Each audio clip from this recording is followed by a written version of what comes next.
fayyaa akkam jirtu hordoftoota keenya kabajamoo. Ajjeechaa, hidhaa, saamichaa fi reebicha shaggar lixaa keessaa muraasa odeessaa fi xiinxala hundeeffannee qabannee dhiyaannee jirra. Haga xumuraa turtiin keessan waliin akka ta'uuf akkasumas sagantaawwan keenya biroo akka isin dhaqqabuuf chaanaalii keenya sabiskiraayib gochuu fi qabiyyee isaatis waayiloota keessaniif qoodaa sheer gochuu hin dagatinaa jenna.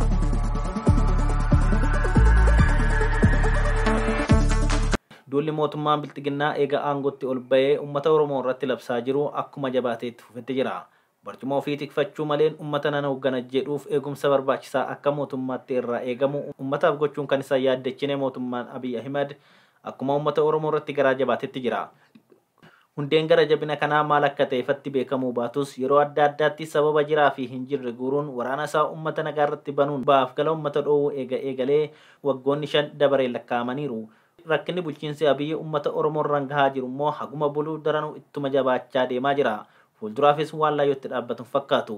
Uummanni Oromoo roorroo, hidhaa, reebicha, ajjeechaa akka malee fi saamicha qabeenya isaa diddaa fi yeroo adda addaatti mootummoota impaayera Itoophiyaatiin wal falmii ulfaataa keessa turuusaa seenan haala yaadata. Falmii taasisaa ture mootummaa tokko aangoo irraa buusee yookaan biraas bakka bu'ee inni itti aanus ilkaansaa qaratee garaasaa jabeeffatee kan ammeenyaan Oromootti duuluu malee kan nagaa qabu dhufee fi hin beeku. Mootummaan kamuu Oromoo hidhuu, ajjeesuu, qeerraa buqqisuu fi qabeenya isaa saamuu maleen fedhii Oromoo eeguun akka sabaatti isa kabajeen beeku.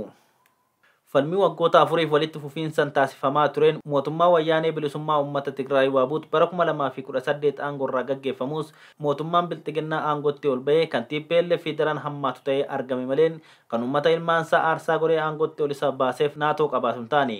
Erga impaayerri dharaa Itoophiyaa jedhaniin tun humnaan Oromootti fe'amtees qe'een Oromoo nagaa argateen beeku. Oromoon roorroo fi cunqursaan, hidhaa fi ajjechaan biyyaa baqachuun darbeef hin beeku.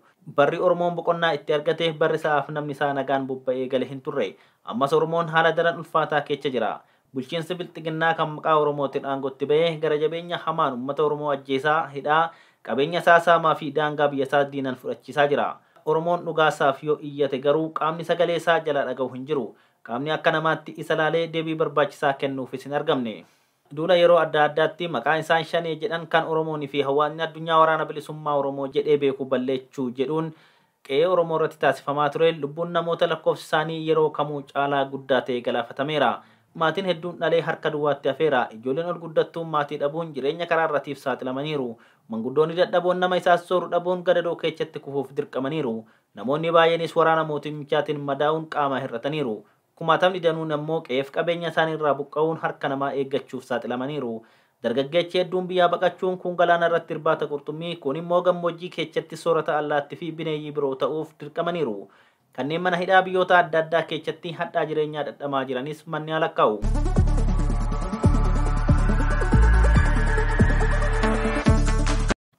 Mee kan achi fagoo yeroof ittuma dhiisnee kan baatii hagayyaa kana keessatti qofa godina shaggar lixaatti miidhama qe'een Oromoo keessummeessitee ragaan deeggarree waliin haa ilaallu nu waliin bu'a. Hagayya 11 bara 2021 waggaa 2 dura hayyuun seeraa beekamaan falmaa mirga namoomaa abukaatoon hidhamtoota siyaasaa Oromoo ajjeefamee ajjeechaan isaallee qoratamuu dhabee inni fi maatiin isaa haqa dhabanii wayita wareegama waggaa 2ffaa isaa yaadachaa jirru kanatti guyyuma wal fakkaatatti hagayya 11 bara 2023 godina shaggar lixaa aanaa jalduu ganda dhakaa dhaabaa bakka hamusii marawaa jedhamutti ajjeechaan gara jabinaa suukaneechaan humnoota mootummaatiin raawwateera. Humnoonni mootummaa maqaa waraana bilisummaa Oromoo sakatta'uutiin uummatatti bobbaafaman kunneen qeerroo Galataa Dirbabaa fi obbo Furgaasaa Caalchisaa badii tokko malee qabanii rasaasan ajjeesan. Ganda kanatti namoota 17 hidhan. Namoota kanneen keessaa kan maqaan isaanii ammaaf nu dhaqqabe Aadde Sisee Dirbabaa, Qarree Almaas Gaaddisaa, Aadde Adaanuu Ajjamaa, Aadde Abarruu Kumaa, Aadde Daree Yaadasaa, obbo Fufaa Dirribaa, qeerroo Caalaa Dirribaa, obbo Warquu Dirribaa, qeerroo Caalchoo Tarreessati. Obbo Lalisaa Dhaabaa fi obbo Iddoosaa Guddisaa immoo reebicha hamaa irraan ga'an. Kana malees saamichi kan raawwatame yoo ta'u, obbo Hirphasaa Jifaaraa jalaa qabeenya mana keessaa hedduu saaman. Obbo Haacaaluu Asaffaa jalaa dunkaana 150,050tti tilmaamamu jalaa saaman.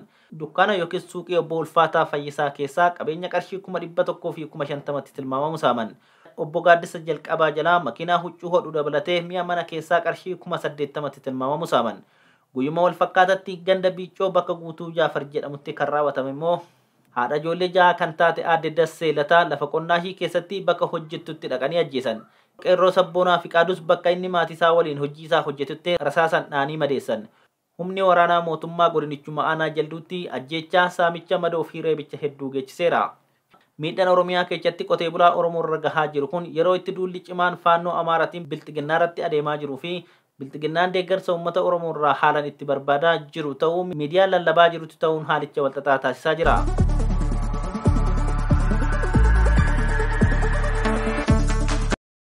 Maqaa sakattaa wobootiin duula uummata irratti banameen hagayya 7 bara 2023 aanaalee Shaggar Lixaa kan akka Amboo, Daannoo, Iluu Galaan, Liiban Jaawwii, Midaaqanyi, Ilfataa, Cobii fi Gandabaratitti yakkoonni ajjeechaa jumlaa, hidhaa jumlaa, saamichaa fi reebichi hamaan qaamolee mootummaatiin uummata irratti gaggeeffamaa jiru.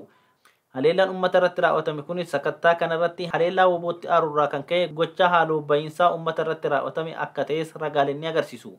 Hagayya 7 bara 2023 ganama subiin waraanni mootummaa bilxiginnaa aanaa Calliyaa magaalaa Geedoo fi aanaa Liiban Jaawwii magaalaa Baabichaatti kallattii lamaan aanaa Liiban Jaawwii ganda Haroo Maaramiitti marsuun obbo Guddisaa Naga'oo fi maatii isaa daa'ima ji'a 6 osoo hin hambisin dhuunfate.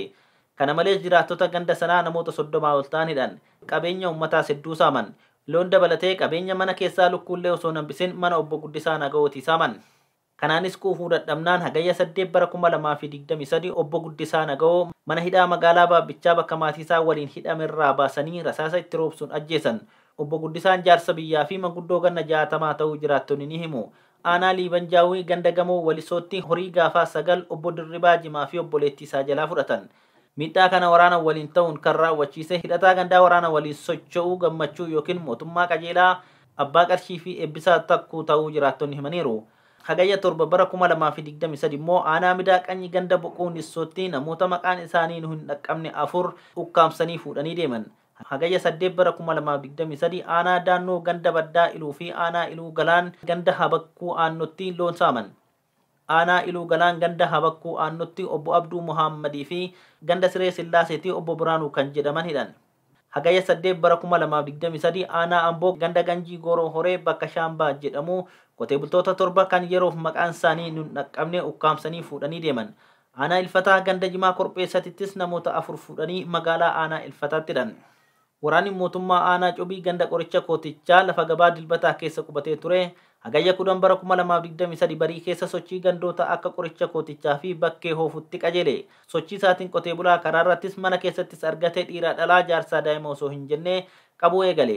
Namoota haala kanaan qabaman keessaa namoota 11 rasaasa itti roobsuun battala yoo ajjeesan namoota 5 rasaasa madeessanii karaa irratti gatanii bira darban.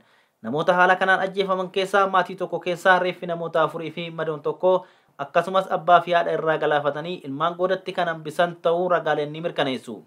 Namoota haala kanaan ajjeefaman obbo Karrayyuu Araarsaa Yaadasaa fi haadha warraasaa Aadde Araarsee ganda Bakkee Oofuu bakka Shimala jedhamutti ajjeefaman. Obbo Gurmuu Jufaaraa, Qeerroo Tasfaayee Jufaaraa fi Qeerroo Abarraa Jufaaraa mana tokko keessaa nama 3 ganda Bakkee Hoofutti ajjeefaman. Obbo Fiixaa Milkeessaa fi obboleessa isaanii obbo Mogoroo Milkeessaa ganda Bakkee Hoofuu bakka Gaaroo jedhamutti ajjeefaman. Manguddoo Dhugaasaa fi haadha warraa isaanii Aadde Xuruu Yaadasaa ganda Bakkee Hoofutti ajjeefaman. Qeerroo Tolosaa Dirribsaa ganda Qoricha Kootichaatti ajjeefame. Obbo Girmaa Bakaraa Jinaataa aanaa Ilfataa ganda Dirree Bareedaa osoo karaa deemuu ajjeefame. Namoonni madaa'an ammoo manguddoo Araarsaa Yaadasaa ilma isaa haadha manaa waliin ajjeesaniit isa immoo madeessan. Ashuufaa isaa daa'ima ganna 11 obbo Abbishuu Jifaaraa obbolaasaa nama 3 ajjeesanii isa immoo madeessan. Haayiluu Tufaa daa'ima ganna 11 Dajanuu Milkeessaa daa'ima ganna 10 madeessan. Kana malees godinuma Shaggar Lixaa aanaa Gindabarat keessatti immoo kibxata darbe gaafa hagayya 8 bara 2023 lolli guddaa waraana bilisummaa Oromoo fi waraana mootummaa Bilxiginnaa gidduutti guyyaa guutuu adeemee ture. Lola kanaan wal qabatee miidhaa uummata nagaa irra ga'ee sababa niitoorkiitiif adda baafachuu hin dandeenye.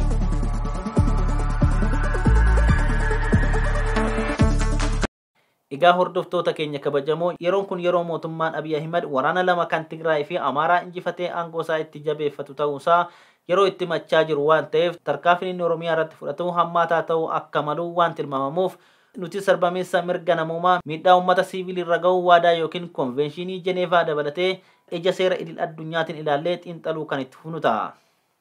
Qabiyyeewwan dhiyeessinu hunda argachuu akka dandeessaniif chaanaalii kana sabiskiraayib godhaa waayiloota keessaniif qoodaa jechaa kanumaan xumurra. Waaqni gurraachi garaa garbaa tokkichi maqaan dhibbaa nagaa Oromoo nagaa Oromiyaa deebisinnaa eetochi waaq qoraa bulaa.